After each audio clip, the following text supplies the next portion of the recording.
ngasi June gi tang taruk haukiba akoigi megi kuntrama thoida yamda laibak thiba thogok ama maruina Imphal Turen gi sigi hairaiba saruk sidagi namghairaga iprum kongi lepan kairaga chenjel lakiba dum bakanba ire duna chenthakhraba apunba mioi chamaga kunthra hena leramba yum kai mayam ama punna ireina chenthakhrga pungtak ta ga kuntak lansiraga leiriba phibam asi hojik phawbada chapchana masi semgat chagatpa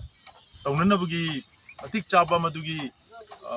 mateng amadi madugi compensation amadi mathok taba polam sing amata hojik phawda department gi site gi yorotri mafam asida leiramba mayam adu relief camp ta matam kharagi shelter piraga thamkhraga su maduda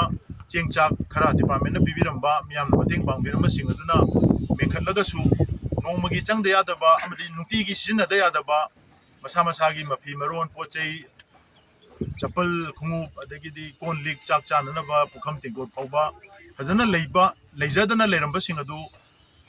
kamdona masi ekoi mayam changdana mengkhatminaga dage haibadu yam tangai phadaba leiri aduna mafam asida ekoi kokomi gi maikai dagi su angamba piron kanghan pukham tingkot adagidi koigi chapal na chingba sing khara makai di ekoi ngasi chanana ba polam khara ising bottle thaknana ba khara puraga mafam asida koi leibiriba laibak thi horaba yumsigi koi yumbu singda sinajarambani adubu koina yang ngakjabadi anjingda hangjaba tamda department ki maroina disaster management amadi concerned district administration gi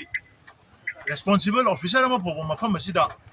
survey to bola amdabase masi madi koi ngai relief ki camp ta cheng hawai khara piram badubudi koi piram me haire adu mafam asida leiriba pibam si masana urakanda mathok taba madugi survey report ama soiba yumsing kai hriba mayam sigi magi chaurapa madugi tentative estimated koigi report ama semaga makoina athubada mafam asi redevelop tawnana bagi initiative lohon badu yam tangai phade masi yamna potha na masi sarkar gi administration gi koigi sangba kanda tawgi mong du tawbi aroi sidi war footing da disaster thokhraba imung masing sigina ayung dang nungti gi leliba numi chenga siga thari numi kyani sure apta ama hena sujale sibauda sumaina sida tumam jabum khangdana kang marakta khunwai phumle khom lenang napi sinang mayam marak sida sumaina sum leibase masi thuna lotion bangam nana ba akang nam matam gi manungda department gi mari lena ba mi sing la akanda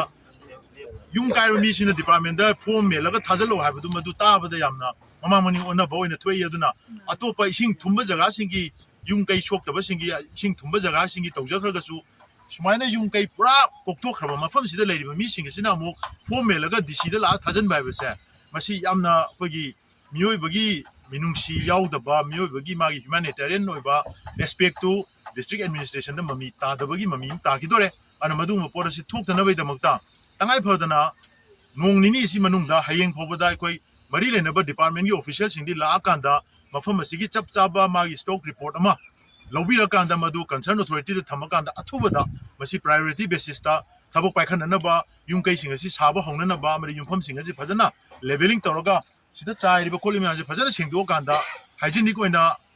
ꯂꯩꯍꯤꯕ ꯉꯝꯅꯅꯕꯒꯤ ꯊꯧꯔꯥꯡ ꯇꯧꯕꯤꯌꯨ ꯃꯁꯤꯗꯒꯤ ꯂꯩꯅꯥ ꯇꯤꯟꯅ ꯈꯣꯔꯛꯄ ꯌꯥꯕꯒꯤ ꯈꯨꯗꯣꯡꯆꯥꯗꯕ ꯃꯌꯥꯝ ꯑꯃꯁꯨ ꯂꯩꯔꯤꯕꯅꯤ ꯑꯗꯨ ꯄꯨꯝꯅꯃꯛꯁꯦ ꯑꯊꯨꯕꯗ ꯊꯕꯛ ꯄꯥꯏꯈꯠꯄꯤꯌꯨ ꯍꯥꯏꯗꯅ ꯀꯣꯀꯣꯃꯤꯒꯤ ꯃꯥꯏꯀꯩꯗꯒꯤ ꯌꯥꯝ ꯁꯤरिꯌꯁꯂꯤ ꯑꯩꯈꯣꯏ ꯗꯤꯁꯇ꯭ꯔꯤꯛ ꯑꯦꯗꯃꯤꯅꯤꯁꯇ꯭ꯔꯦꯁꯟꯒꯤ ꯃꯐꯝꯗ ꯊꯝꯖꯔꯤ